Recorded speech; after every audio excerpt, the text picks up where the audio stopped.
네, 오늘 이 말씀을 가지고 주께서 가르치신 기도 6번째 시간입니다. 죄 사함을 확신하라, 죄 사함을 확신하라 라는 제목으로 말씀을 전하겠습니다. 여러분, 우리가 하나님께 죄 사함을 받는 것, 신앙이 아주 가장 이제 기본적이고 본질적인 일이죠. 우리가 예수 그리스도의 십자가를 붙들고 예수님을 믿는다는 것은 우리의 죄를 사했다는 하나님의 놀라운 복음을 우리가 받아들인 것입니다. 그런데도 살아가면서 가끔가다 그런 생각이 들지 않습니까? 내가 진짜 죄 용서 받았을까? 나 지금 죽어도 내 죄 때문에 심판받지 아니하고 사망에서 생명으로 옮겨진 걸까? 그런 의심이 들 때가 있습니다. 그러니까 도대체 죄 사함의 확신을 우리가 자꾸 놓치는 이유가 뭘까? 그리고 죄 사함의 확신을 가질 수 있는 길이 뭘까에 대해서 우리가 한번 생각해 봐야 합니다. 주님께서는 사실 우리를 죄에서 자유케 하시려고 엄청난 대가를 치른 거 아닙니까? 십자가에서 피 흘려서 우리의 죄값을 완벽하게 치루었습니다. 그런데 우리가 만약에 과거에 지은 죄에 대해서 불안해하고 또 초조해하고 그래서 현실의 삶에서 능동적이고 적극적으로 하나님 나라를 위해서 위대하게 살아가지 못하고 늘 죄책감에 시달리고 있다면 그것이 사람을 겸손하게 하는 것에 그치는 게 아니라 비참하게 만들고 의욕을 잃어버리게 하고 두려움에 떨게 하지 않겠습니까?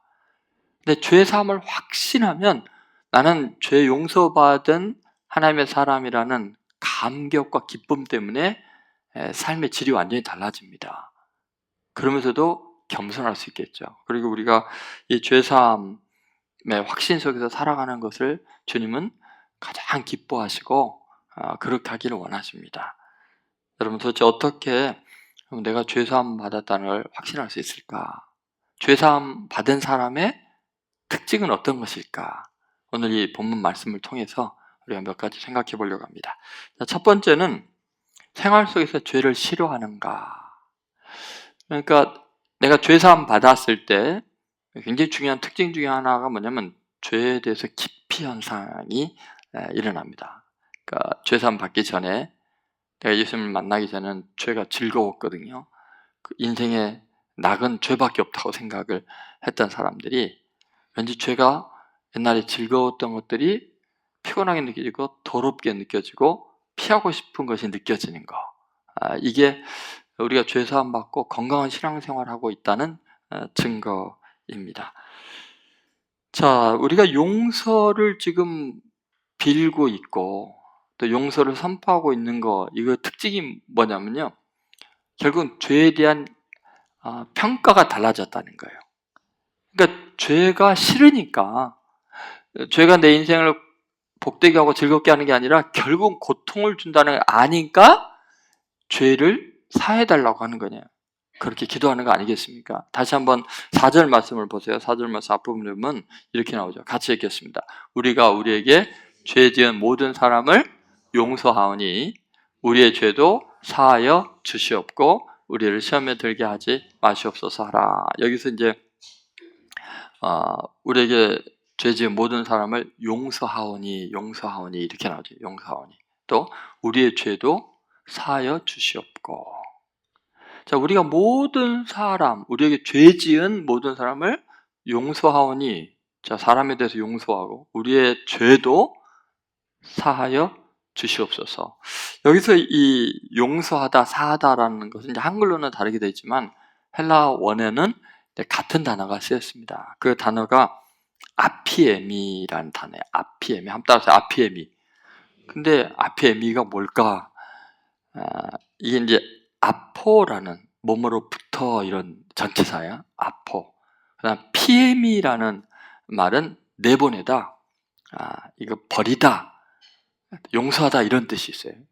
그러니까 뭐뭐로부터 아포, 피엠이 제거하는 거, 버리는 거, 내버리는 거, 그래서 용서하는 거, 뭐 이런 이제 의미까지 인간관계 속에서 이제 용서하다 이런 것이 되겠죠.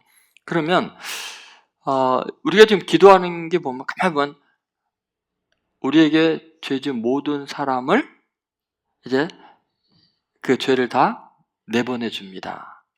그 사람으로부터 또 나로부터서 떠나보냅니다. 그러니까 또 그 나의 죄도 나한테 붙어있는 아주 익숙한 그냥 삶 자체가 아주 생각하는 것 자체가 보는 것 자체가 죄인 나에게서 이 죄도 내보내게 해주세요. 떠나게 해주세요. 근데 예전에는 어때요? 여러분 믿지 않을 때 하나님과 관계가 어긋났을 때 특징이 뭐냐면 죄를 찾아다닙니다. 인터넷 서핑하면서 죄를 찾아다니고요. 사람을 봐도 그 사람의 죄만 찾습니다. 저 인간이 나를 어떻게 괴롭혔는가 묵상하면서 찾고 상상하면서 만들어내고 온통 인간관계라는 게요. 죄와 죄로 연결이 되어 있습니다. 그러니까 죄가 아니면 사람 관계가 불가능한 거예요. 사랑하는 사람에게도 심지어 죄가 아니면 이 사람과 연결이 불가능할 정도로 죄로 범벅이 되는 삶이죠. 근데 예수님 만나고 그 거룩하신 사랑을 경험하고 그리스도 안에서의 삶이 얼마나 풍성하고 아름다운가 하나님의 말씀대로 사는 것이 얼마나 능력 있고 위대해지는가를 경험하고 나면요. 이제 죄가 그동안 내가 즐거웠던 죄가 이제 더럽게 느껴지기 시작합니다. 여러분 그렇잖아요. 그 신문이나 뉴스나 이런 데서 그 몸을 파는 여자들과 몸을 섞고 이 사람 저 사람 만나서 성적 관계하고 그것이 예수를 몰랐을 때는 그것을 즐기겠죠. 그런데 진짜 하나님의 사랑을 경험하고 은혜를 경험하고 나면요. 너무나 더러웠구나. 정말 추한 삶이었구나. 이게 느껴지는 거예요. 여러분 지금 고민이 되세요? 이게 아직도 즐거우세요?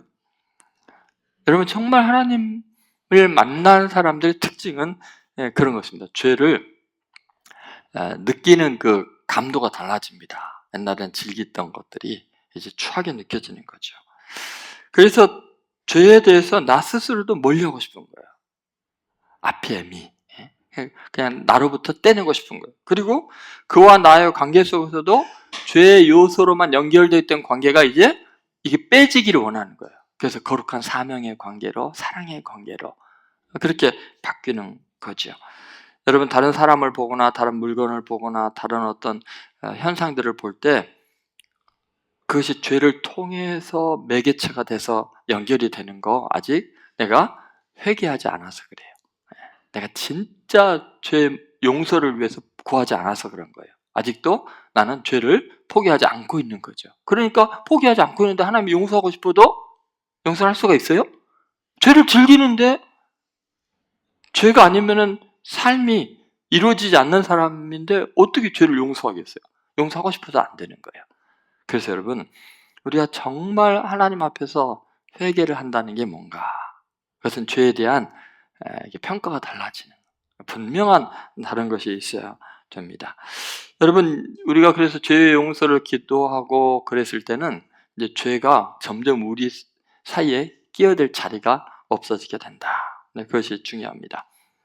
여러분 꼭 첫 번째 중요한 거 생활 속에서 죄를 싫어하는 거, 죄에 대한 평가, 죄를 어떻게 해야 될까요? 아피에미 멀리 내보내는 그런 성도들 되시기를 주의 이름으로 소망합니다. 자, 두 번째는 삶의 성향이 용서지향적인가, 성품이 용서가 익숙해지는 사람인가 이거예요. 내가 용서받은 사람이라면요, 신기하게 옛날엔 용서가 아주 힘들었던 사람이 진짜 용서받은 사람은요, 용서가 자꾸 체질화됩니다. 그러니까 남들이 볼 때 쟤는 용서할 게 틀림없어 이래서 완전히 뭐라고 해요? 어쨌든 이렇게 사람들이 보기에 우스운 사람으로 보일 정도로 용서가 체질화된 사람, 익숙한 사람. 네, 그것이 바로 용서받은 사람의 전형적인 특징입니다. 근데 용서를 안 받잖아요? 아직도 갚아야 될 것이 하나님께 있고 치러야 될 대가가 있다고 생각하는 사람은요, 다른 사람도 용서 못합니다. 용서와 아주 관계가 먼 사람이 됩니다. 절대 난 용서 못해. 이런 건 뭐예요? 하나님께 용서를 못 받아서 그래요. 용서받은 감격이 없어서 그래요.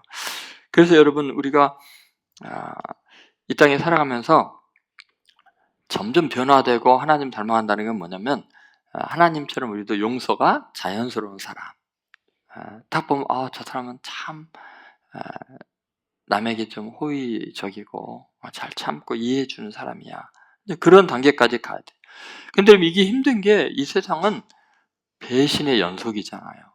일상이 배신으로 점철되어 있잖아요. 근데 그런 상태 속에서 용서를 일상화한다는 거, 습성이 되고 성품화된다는 거, 이용당하기 딱 좋습니다. 그래도 그리스도인의 모습이 그래야 돼요. 왜냐하면 하나님께 엄청난 용서를 받다 보면은 내가 누군가 용서하는 것은 아무것도 아니게 돼요. 예를 들면 하나님이 바다와 같은 용서를 내게 허락해 주셨어요.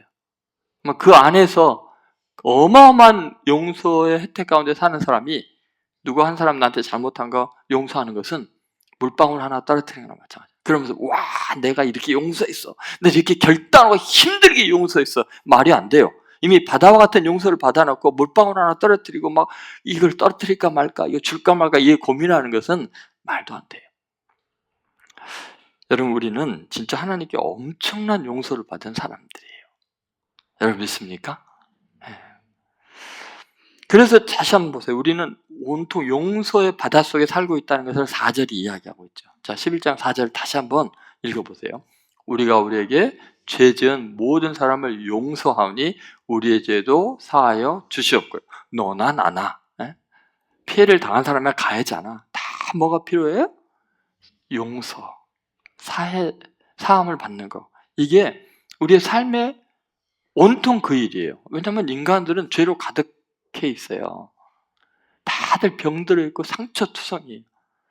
그러니까 누구와 살든지요, 누구와 관계에서 어떤 일을 하든지요, 용서가 없으면 관계 자체가 불가능해요. 왜냐하면 우리는 실수가 많아서, 이기적이기 때문에, 판단의 오류가 너무 많으니까, 정보도 다 잘못되어 있으니까. 근데 결국은요, 만약 용서 안 한다면 모든 인간관계 끊어야 돼요. 달나라 가서 살아야 돼요. 여러분, 우리는 용서의 바닷속에서 살고 있다. 그것이 없으면 우리는 사회생활이 불가능하다. 그것을 잊지 않아야 됩니다. 여러분, 우리는 하나님께나 인간관계 속에서 용서가 필요한 존재들이다. 그거에 대해서 생각한다면, 내가 누군가 한 사람을 용서할 때 이런 생각을 해요. 우리는 내가 피해자이다 보니까 누군가를 용서한다는 것이 굉장한 결심과 노력과 희생을 통해서 용서한다고 생각을 해요. 그래서 용서가 대단히 힘들어요. 그리고 어렵게 용서를 진행해요. 나만 특별히 예외적으로 용서해주는 유일한 사람으로 착각을 해요. 그런데 여러분, 어렸을 때부터 어떻게 여러분 자라면서 용서의 바닷속에 산 거 아니에요. 어머님이 여러분 얼마나 많이 용서해줬어요. 그렇게 오줌 기저귀 많이 싸고 똥오줌 못 가리는데 붙어서 어렸을 때 빽빽거리고 대들고 사춘기 때 얼마나 들이받고, 그 용서 안 했으면 쫓아내도 당장 쫓아내죠. 네가 뭐 돈 번 게 있냐, 나한테 돈 맡긴 게 있냐, 왜 자꾸 달라 그러냐. 그 얼마나 못되게 굽니까. 그런데도 어때요? 우리는 자녀들 키우면서 느끼잖아요. 무한한 용서죠. 용서라는 개념 자체도 없이 사랑으로 가득 부어줬죠. 근데 결국 우리는요, 용서받고 용납받으면서 살아온 인생들이에요. 그런데 정작 내가 누군가를 용서할 때는요, 진짜 힘들어한다니까요. 있을 수 없는 일을 나만, 온 세상에서 나 혼자 용서하는 것처럼 막 힘들어하고. 그래서 밀양이나 뭐 다른 영화들 보면요, 용서하는 사람이 뭐 굉장히 고통을 겪고 그러는데, 그것 아직 자신이 얼마나 많은 용서, 하나님의 긍휼 속에서 존재하고 있다는 것을 몰라서 그래요. 여러분, 우리는 용서에 둘러싸여서 우리는 신앙생활을 하고 있고 일상을 살고 있다. 그것을 잊어서는 안 돼요. 그래서 용서를 통해서 도덕적 우월의식을 느끼는 것은요, 착각도 그만한 착각이 없어요. 여러분, 손양원 목사님이나 이런 분들이 자기 아들 죽인 자들을 용서할 때요, 막 어마어마한 결단하면서 뭐 이게 아니라 그리스도께서 나를 위해 베푸신 그 용서의 은혜를 생각하면 이게 아무것도 아닌 거예요. 그분에게는 자연스러운 거예요. 우리에게는 마찬가지일 수 있어요. 죄를 얼룩진 인간관계에 은혜로만 가득 채우려면 용서받은 대로 용서하는 거예요. 그래서 거듭난 사람, 죄 용서받은 사람의 특징은 용서를 억지로 하는 게 점점 체질화돼요. 처음에는 이제 죄의 습성 때문에, 이기심과 교만함 때문에 용서가 어렵죠. 하나님을 만나기 전에는 복수혈전이죠. 복수가 인생의 가장, 정의 실현이 인생의 가장 큰 목적이었다면, 하나님 만난 뒤로 어마어마한 용서를 받으면요, 이제 어려운 용서를 자꾸 훈련을 해요. 성경에 용서하라 했으니까 내가 한다. 그러다 나중에는 용서를 안 하면 이제 불편하기 시작하고, 용서하면 행복하기 시작하고, 그 다음에 나중에 보면은 용서를 한지도 모르게 용서를 하고 있어요. 용서가 체질화되어 있는 거죠. 이런 변화가 오늘 여러분 가운데 이루어지기를 주의 이름으로 소망합니다. 자, 마지막 세 번째는 내가 진짜 용서를 받았을 때 확실한 사람들의 특징이 뭐냐면요, 삶의 목적이 하나님의 나라예요. 그러니까 용서는 하나님 나라의 일이거든요.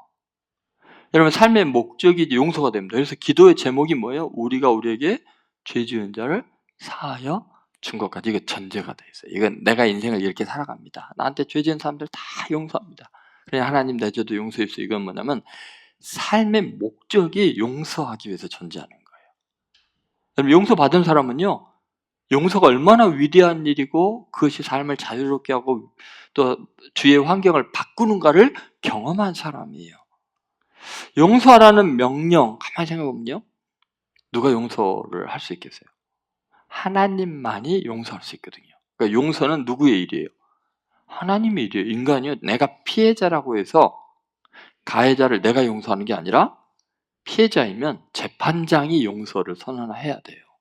내가 아무리 용서를 선언해도 재판장이 용서 안 돼, 너는 감옥 10년형 그래버리면 안 돼요. 그러니까 궁극적인 용서는 피해자가 하는 게 아니라 하나님이 하시는 거거든요, 원래는. 그런데 지금 기도를 잘 보면 내가 용서하오니 하나님께서 내 죄도 용서해 주십시오, 이 말은 뭐냐면 하나님 나라의 굉장히 중요한 일, 내 인생의 꿈이 용서를 실현해 나가는 일입니다. 그러니까 내가 하나님 나라를 위해서 살기를 원하는데 이 세상은 용서가 너무나 필요합니다. 죄가 가득한 곳에 희망은 용서밖에 없습니다.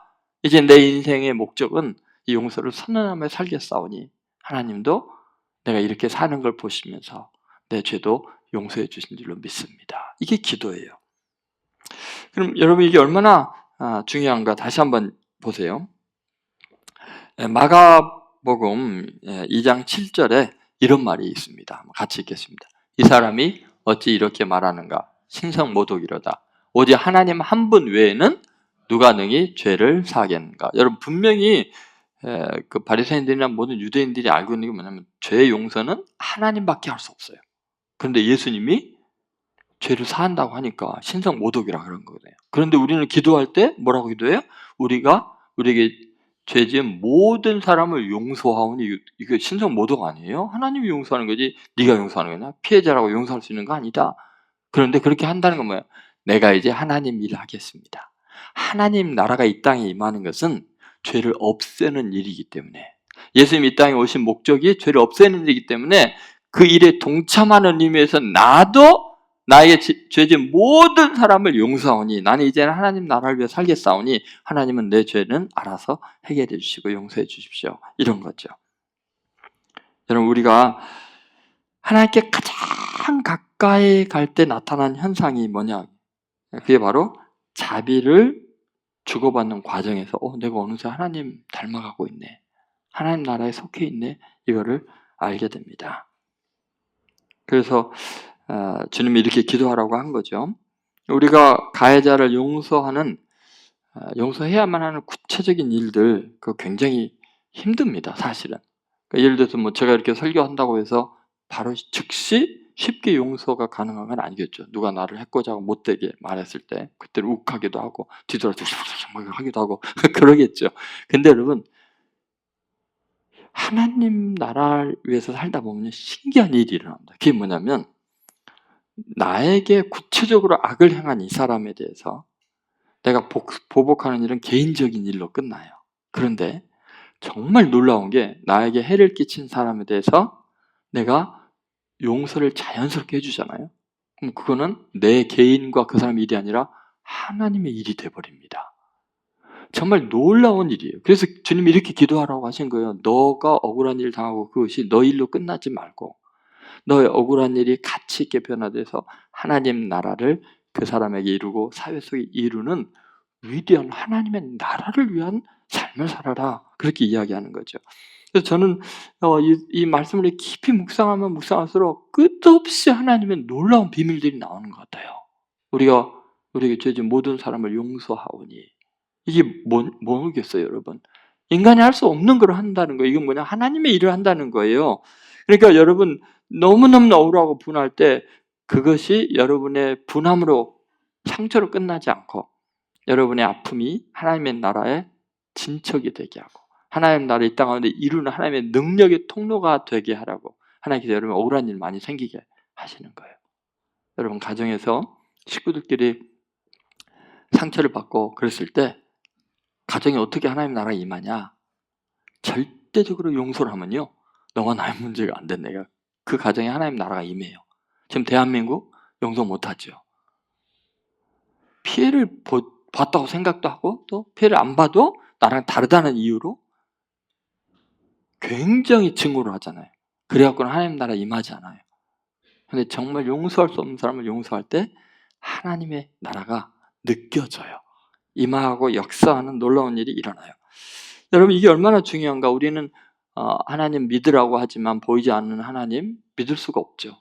느껴지지 않는 하나님의 마음을 아무리 우리가 믿으라고 한다고 하나님의 마음 느끼겠어요? 그런데 언제 그 하나님의 마음이 와닿게 되고 느껴져요? 용서받을 수 없는 죄를 지었는데 용서하는 그 사람을 통해서. 제가 예전에 한번 그랬잖아요. 원수를 향해서 축복하라고. 그게 복 받는 길입니다. 왜요? 그 복을 빌면은 복이 합당한 사람은 그에게 가겠지만 어때요? 복이 합당하지 않은 사람은 복을 빈 사람에게 돌아오니까. 용서도 똑같습니다. 우리는 무조건 용서해요. 근데 그 사람은 용서받을 자격이 없으면요. 그 용서가 누구에게 돌아오겠어요? 그 긍휼과 사랑과 자비가 하나님이 나에게 해주신 거예요. 그래서 우리가 우리에게 죄진 모든 사람을 용서하오니 뭐 그 사람은 받을 자격이 없을 수 있어요. 나의 죄도 하나님 용서해 주세요. 그건 자동으로 이루어지는 거예요. 그 복을 여러분 누리시기 바라요. 오늘 예수님 교회를 통해서 그 복이 점점 하나님 나라가 점점 넓혀지기 바랍니다. 오늘 여러분 가는 곳마다 가정에서 먼저 그 선포하셔야 돼요. 전화기 들어야 돼요. 찾아가야 돼요. 월요일부터 당장에 실천하셔야 돼요. 그러지 않으면 예배 왜 드리시는 거예요? 순종하지 않으려면.